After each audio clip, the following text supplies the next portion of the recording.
व्यक्ति को उसके कर्म का फल उसी तरह ढूंढ लेता है जैसे कि कोई बछड़ा सैकड़ों गायों के बीच अपनी मां को ढूंढ लेता है।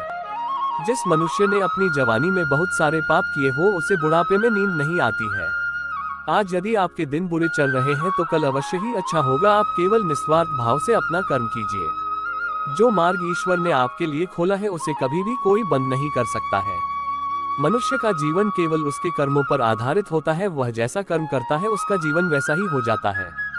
आत्मा ना तो जन्म लेती है और ना ही मरती है, ना ही इसे जलाया जा सकता है, ना ही इसको भिगोया जा सकता है। आत्मा अमर और अविनाशी है। संसार में कुछ भी स्थायी नहीं है। आत्मा शरीर को वैसे ही छोड़ती है जैसे मनुष्य अपने पुराने कपड़ों को उतार कर नए कपड़े धारण कर लेता है। व्यक्ति का सुख दुख मान अपमान लाभ हानि का एहसास करना मन की शरारत है। आत्मा का इससे कोई लेना।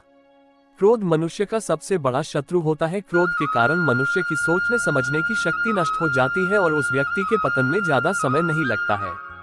मनुष्य कर्म करने से कभी छुटकारा नहीं पा सकता, इसलिए हमें हमेशा कर्म करते रहना चाहिए, क्योंकि कर्म के बिना हमारे शरीर का निर्वाह नहीं हो सकता है। परिवर्तन होना ही इस संसार में स्थायी है, इसलिए मनुष्य को परिवर्तन से कभी